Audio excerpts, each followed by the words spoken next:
You're watching Avatar, The Last Airbender, and there's this scarred firebender chasing the Avatar across continents, angry, broken, obsessed. But what if I told you he was never meant to exist? No scar, no redemption, no banishment. Zuko was almost cut from the story entirely. And yet, his arc didn't just become the emotional heartbeat of the show. It saved Avatar from becoming forgettable. Let's talk about how a last-minute decision created one of the greatest character arcs in animation history.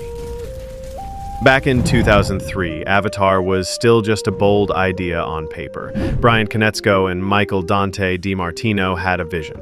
A world divided by four elements, a pacifist hero, a world war, and an ancient villain. But here's the plot twist. The original villain wasn't Zuko. He was never even young. Instead, the Fire Nation was going to be led by a shadowy emperor figure. Think slow, calculating, sitting on a throne, never personally hunting the Avatar. No emotional stakes, no direct confrontation, just evil from a distance. Sounds fine, right? Wrong. It was boring. There was no tension, no chase, no personal conflict.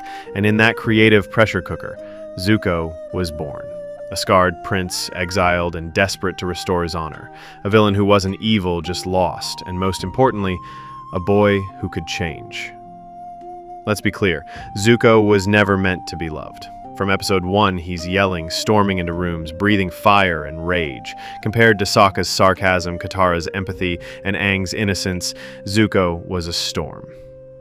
But that's the genius, because we didn't love Zuko because he was perfect. We loved him because he was us. Every time he failed, he got back up. Every time he lashed out, it came from pain. Every time he was cruel, it was because he didn't know how to be anything else. And behind that fire was a scared boy who just wanted to go home. Let's dig deeper. Psychologically, Zuko represents what's called a trauma-fueled identity crisis. He's the textbook case of a child raised in emotional violence. Think about this. Abused by his father, banished from his home, told that love is something you earn by being useful. Zuko's scar wasn't just physical, it was a mark of rejection. Now, here's where it gets crazy. According to psychologists like Dr. Bruce Perry, children raised in these conditions often mirror their abuser's behavior to regain approval. Sound familiar? Zuko starts off by becoming exactly what Ozai wanted, a ruthless hunter of the Avatar. But inside, he's falling apart, and that internal collapse, that's what makes him human. That's what makes us care. Now fast forward to Book 2, Earth. Zuko is no longer chasing Aang. He's broke, homeless, living among commoners. For the first time, he's free. But here's the genius.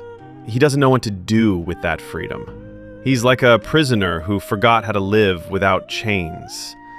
And then comes Ba Sing Se, the city where everything could have changed. He has a moment, a single decision. Join the Avatar or return to the Fire Nation. He chooses Ozai. And for the first time, we hate him. But the writers wanted that, because real growth, it's not linear, it's messy, it's painful, and Zuko had to break again to be reborn. Let's talk about Zuko versus Azula, the Agni Kai. If redemption had a face, it would be this scene. No dynamic background music, no explosions, but fire, emotion, tension, and two siblings finally confronting what the Fire Nation turned them into. Zuko's not fighting for honor anymore. He's fighting for others. He's protecting Katara. He's putting someone else before himself for the first time. And when Azula falls, screaming into madness, we don't cheer, we hurt. Because victory here didn't look like triumph, it looked like sacrifice. Now, let's play the ultimate what if. What if Zuko was never added to the show? Let's say the creators stuck with their original villain. Here's what would be missing. No Blue Spirit episode, no redemption arc, no internal mirror for Aang's journey, no moral gray area, no proof that people can change. Avatar would have been good, maybe even great, but it wouldn't have been unforgettable. Because Zuko's arc is the spine of the show's heart. His journey showed us that you are not your past. You can walk away from the people who broke you. And sometimes, the villain is just a victim who never healed. Here's something most fans don't know. Zuko's redemption arc was inspired by real psychological case studies.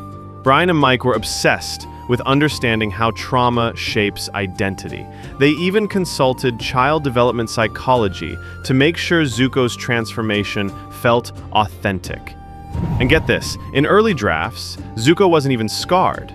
But they realized, without the scar, there's no symbol of what he lost. So they gave him pain. And then they gave him choice. And then they gave him hope. Zuko didn't just chase the Avatar. He chased acceptance, meaning, healing. He showed us that the world isn't split into good and evil. It's split into people who suffer and people who choose what to do with that pain.